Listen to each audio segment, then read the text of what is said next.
Hello, my name is Paul McKinney. I'm the Senior Manager for Technology Programs at the Carbon Trust, and I am really delighted to be welcoming you, so many of you today, to this two-day event, which is focused on bringing innovation to industry to help meet the Net Zero Challenge.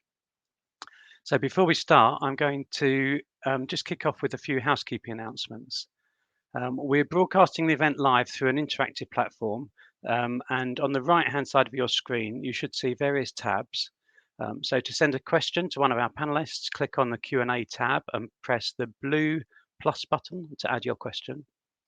All questions will be anonymous, and you can also upvote the questions that other people have submitted, which means the moderators are more likely to put those forward. As we move through the event, the live sessions are shown on the On Now tab on the main event homepage.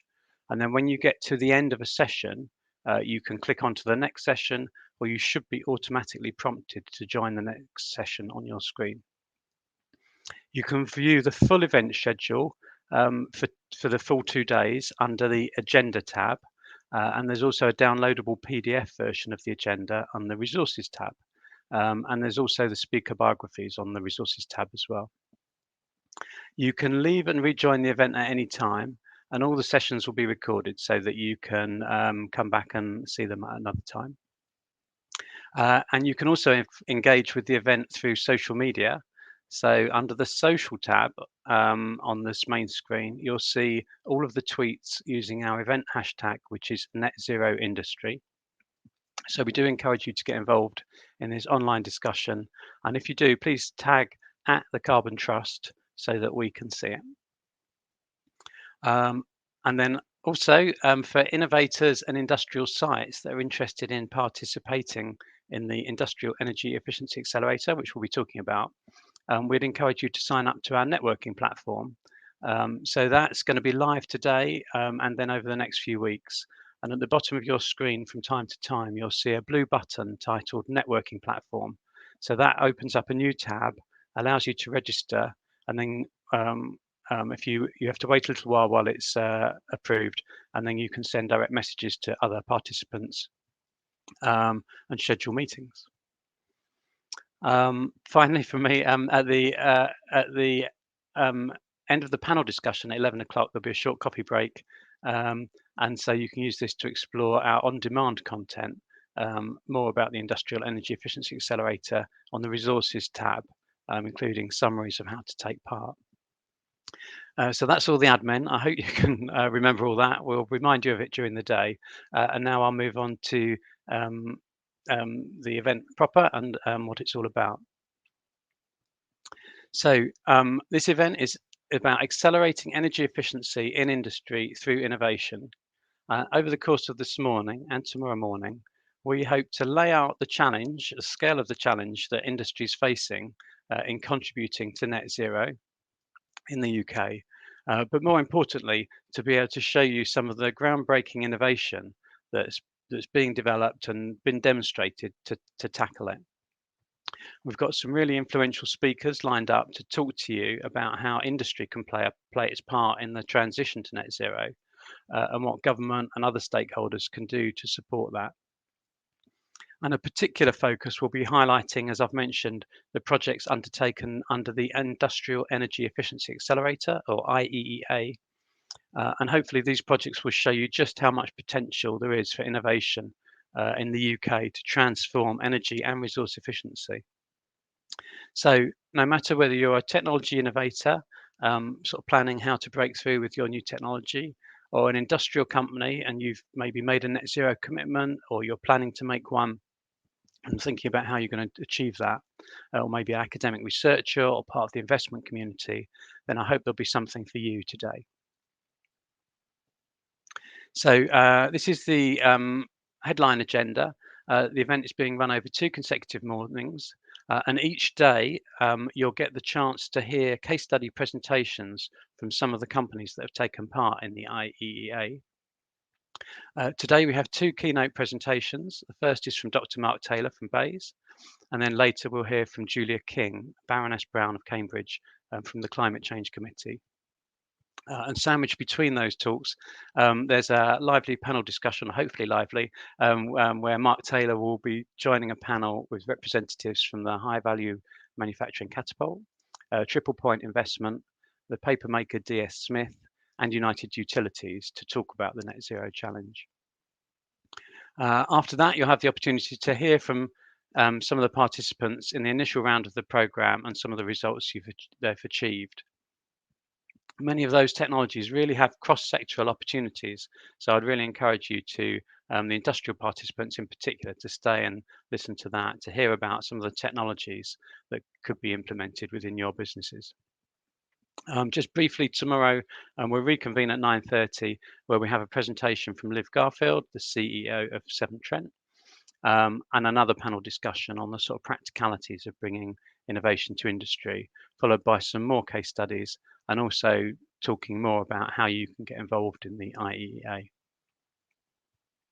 Just briefly, here's a list of some of the case studies that will be coming up later. So we've got dewatering technology for paper industry, ultrasonic use in the injection molding industry, evaporative coolers in the data center sector, waste treatment of wastewater in well, it could be in a wide number of sectors, processing of animal byproducts, making low carbon fertilizer with recovery processes, and develop a magnetically geared motor, which could be used in a wide variety of areas. So just two more things from me. Firstly, I just want to just sort of cover off the themes that I'm hoping that we'll be covering at this event. There's been an increasing number, I've sort of really noticed there's been a lot of events on industrial decarbonisation recently. They all seem to be attracting a good audience. There's a brilliant turnout for today. So there really does seem to be an appetite there. And through all of the coverage of COP, I'm sure I don't need to say this to anyone listening today, but it's very clear that net zero isn't going away. In fact, the need for action is accelerating. And it's also clear that all sectors are going to have to play a part, from industry and business, transport, and domestic, of course. And a whole range of technology developments are being discussed, and really exciting developments in hydrogen and carbon capture and storage, electrification, and they're all going to be needed as part of this journey. And I'm sure we'll hear more about those later.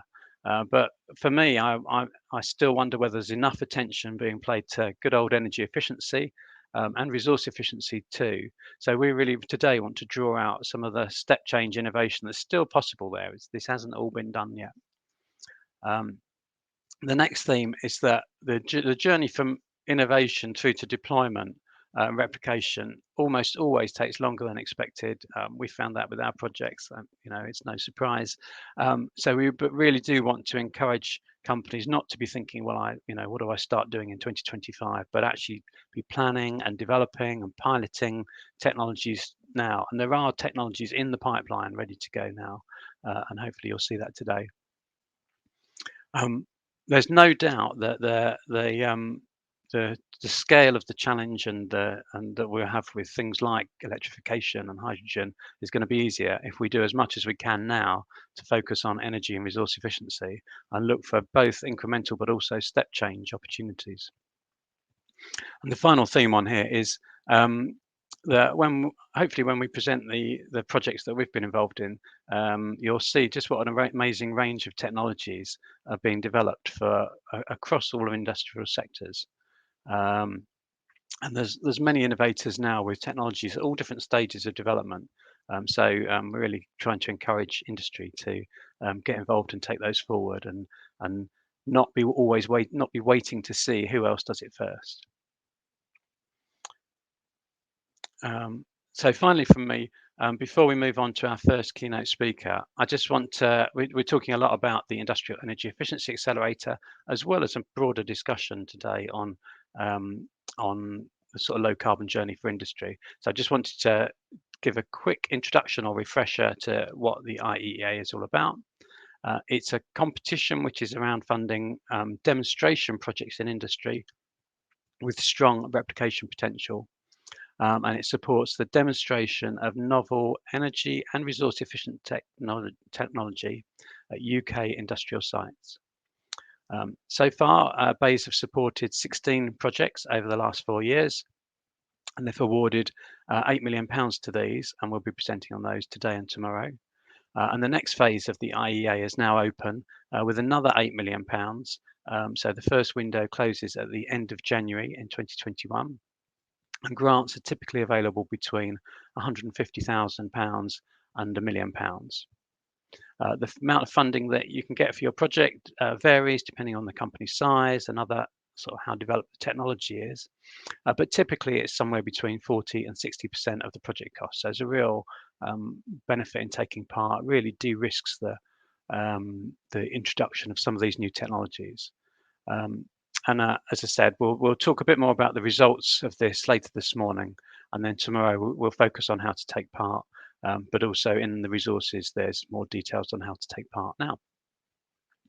Finally, just to say that the programme is managed, so it's funded by BEIS and it's managed on behalf of BEIS by the Carbon Trust with the help of our partners Jacobs and KTN.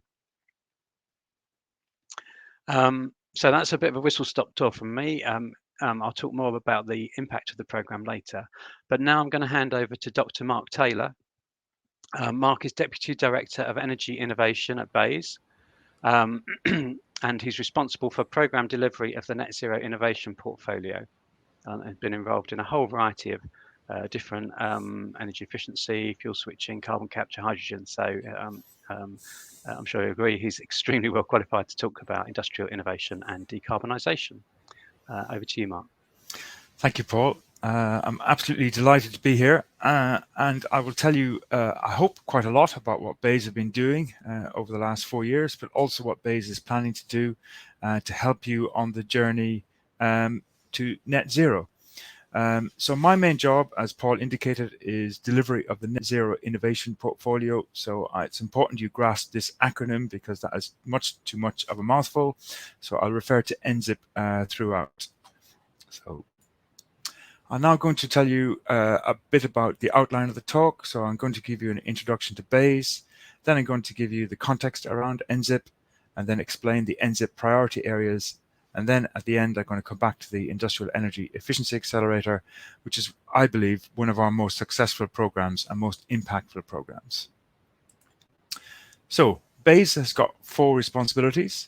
Number 1 is fighting coronavirus. So we're leading the efforts to help business fight back after the setback of COVID over the last 2 years, supporting a safe return to the workplace and accelerating the development and manufacture of vaccines.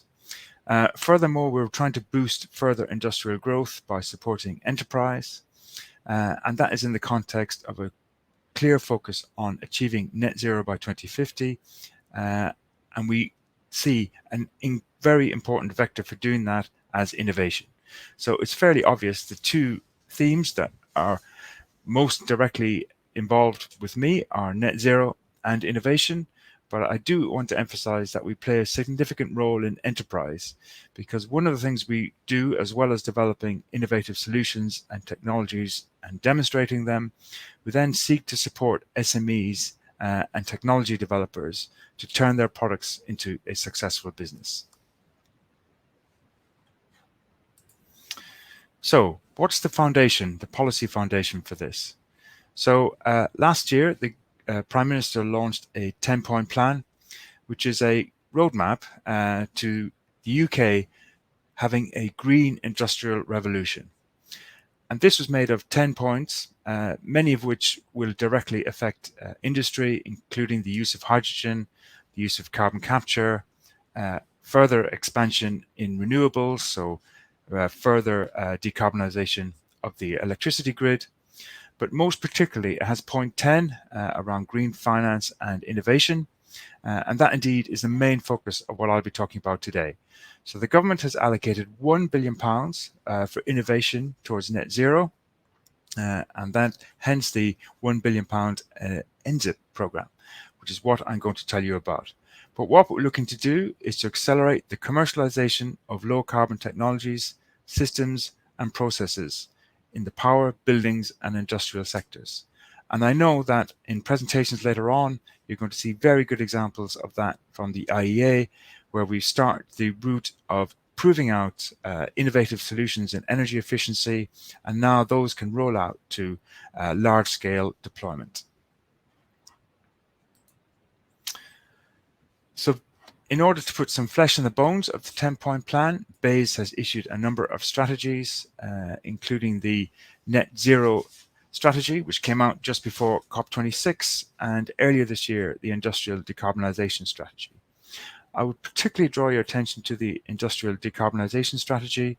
This is where we set what I believe is an extremely ambitious goal, which is to reduce industrial emissions by over 2/3 by 2035 and by at least 90% by 2050. This is an enormous challenge.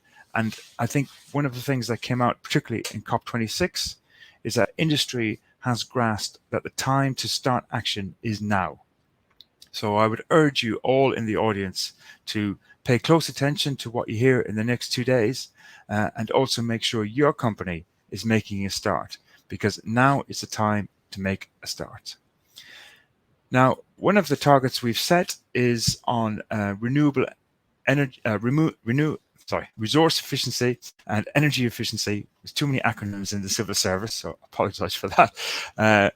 Measures with an ambition of 11 megatons CO2 per annum saving by 2035. This is a very large opportunity, and in order to achieve that, we're very eager to make that journey start right now.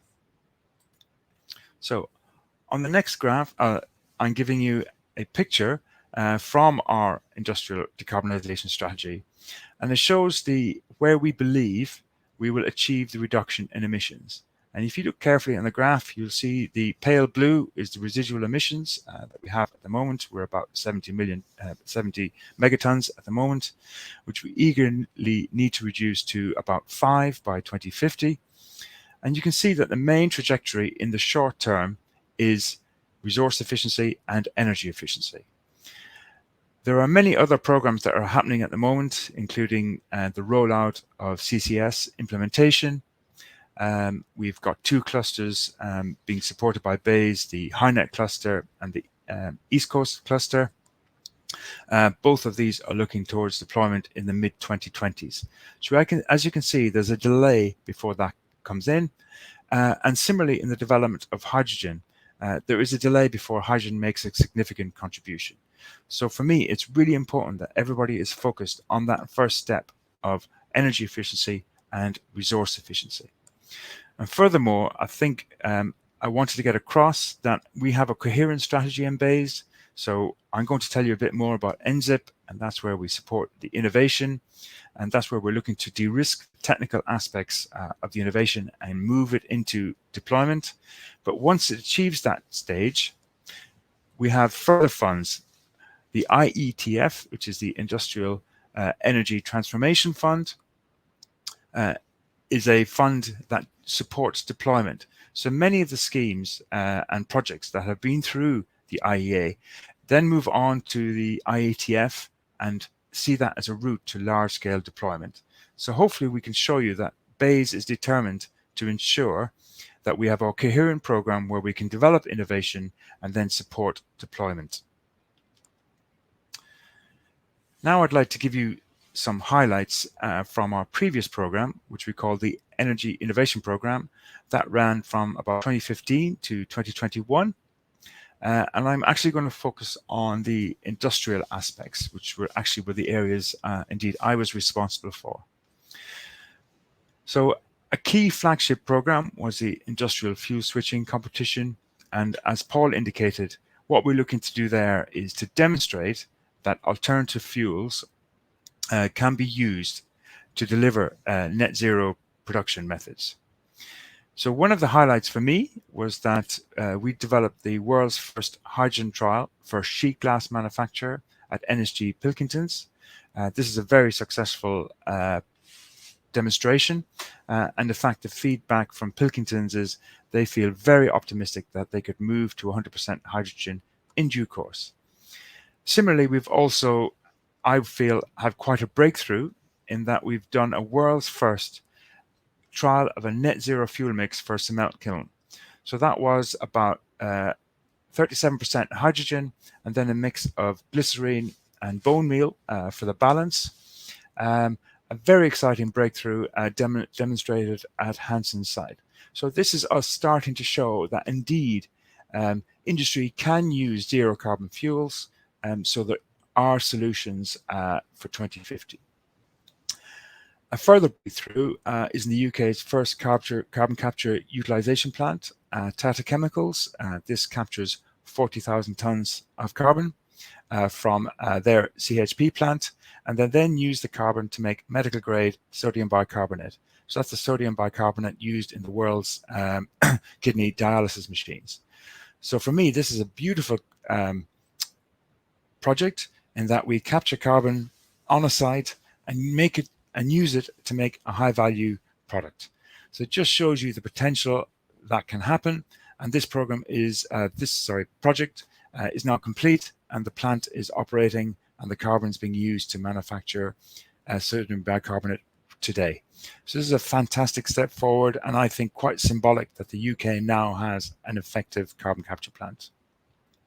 And finally, I'd like to draw your attention to our Hy4Heat program, which isn't really an industrial application, but I think is important to show that industry was able to develop solutions around hydrogen.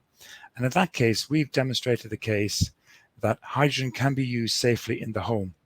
And to do that, UK industry has developed solutions, including boilers, domestic boilers, and cookers and fires. And these have been successfully deployed in 2 show homes up in Gateshead. So if you're interested in seeing those show homes, please do let me know. So after the success of the energy innovation portfolio, we thought we ought to draw breath and think about what we need to do in the next generation of the portfolio. We renamed it to be with the fashion. So that's because our goals for 2050 changed from 80% reduction on 1990 levels to 100% reduction on 1990 levels, and hence the net zero concept was born.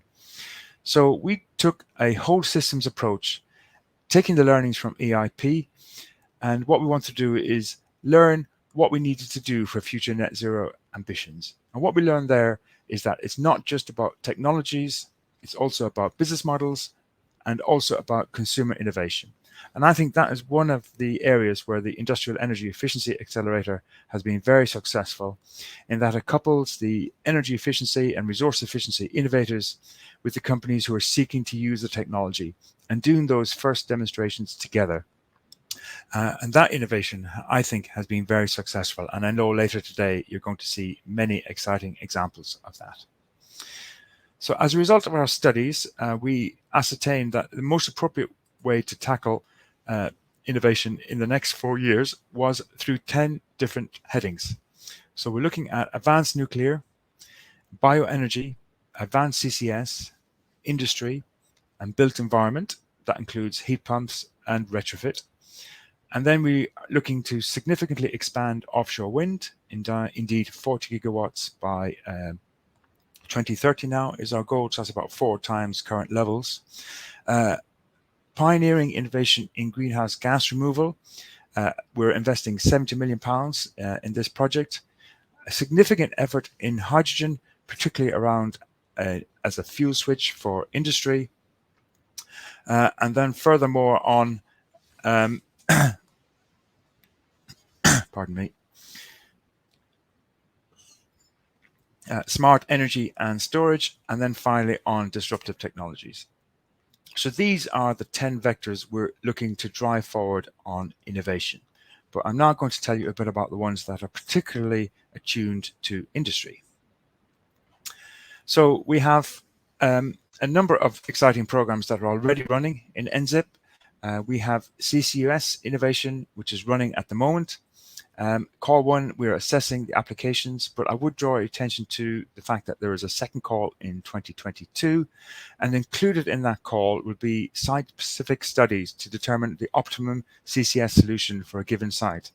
So this is a great opportunity if you're a site where you see CCS as a potential application for you to achieve net zero. you should be looking to enter our competition with a study so we can ascertain what the best solvent solution or the best implementation of CCS on your site may be. Further program that's happening at the moment is the Industry of the Future, where we're also assessing applications.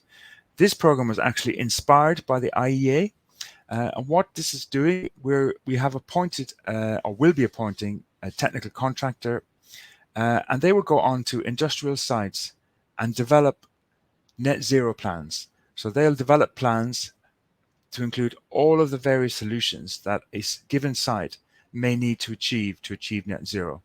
So this will include energy efficiency, resource efficiency, fuel switching, potentially carbon capture, and potentially linking up with neighboring sites to achieve sharing of, for example, heat, or sharing of waste from one site onto another. Green Distilleries is another program where we just announced the winners.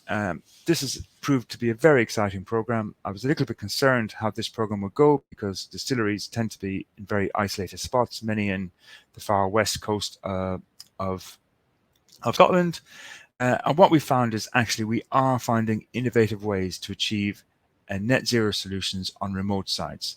So do follow that program and do have a look at that program if you're a remote site looking to face the challenge of achieving net zero when you might necessarily be connected to an industrial cluster or in a large industrial area.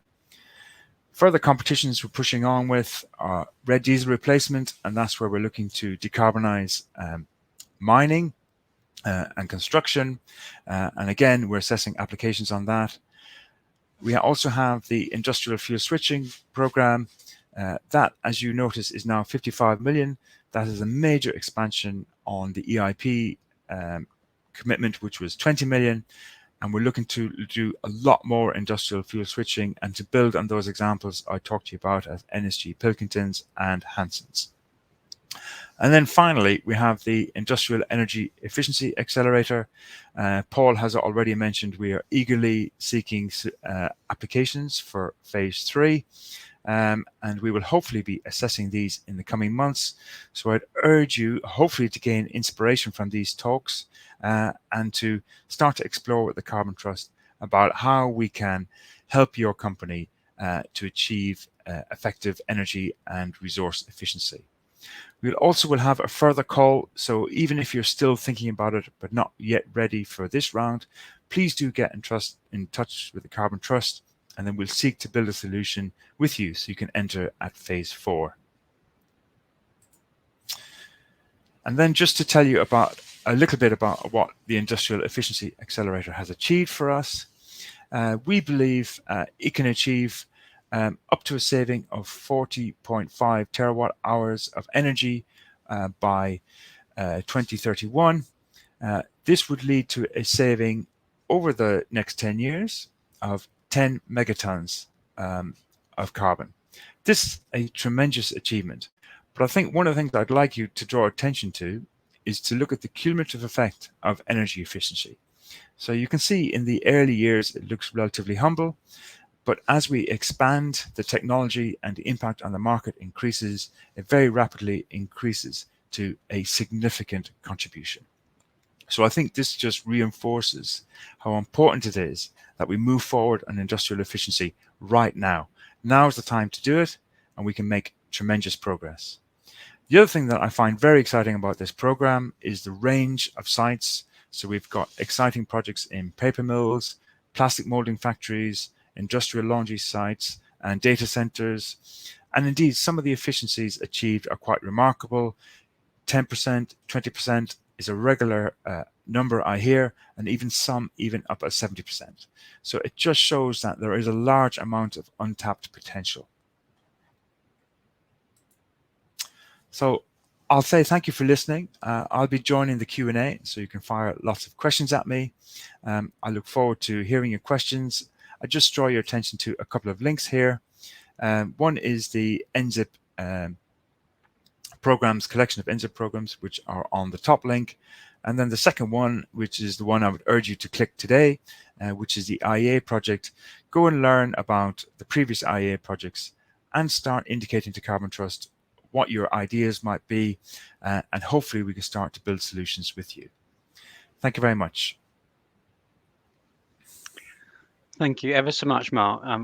It's fantastic to hear just the sort of sheer number of different initiatives running across all the different aspects, but also just how the sort of increased focus on not just, I mean, there's lots of programs aimed at still at R&D, but actually getting into supporting the demonstration and deployment. So in all the different areas. So that's the end of that session. We're going to move into the panel session now. So it will take a minute to move over to that. This session will end on your screens, and then you'll be should be prompted to join the panel session pretty much straight away. So I hope you enjoy the rest of the morning, and I'll be back later to talk a bit more about the impact of the program. Thank you.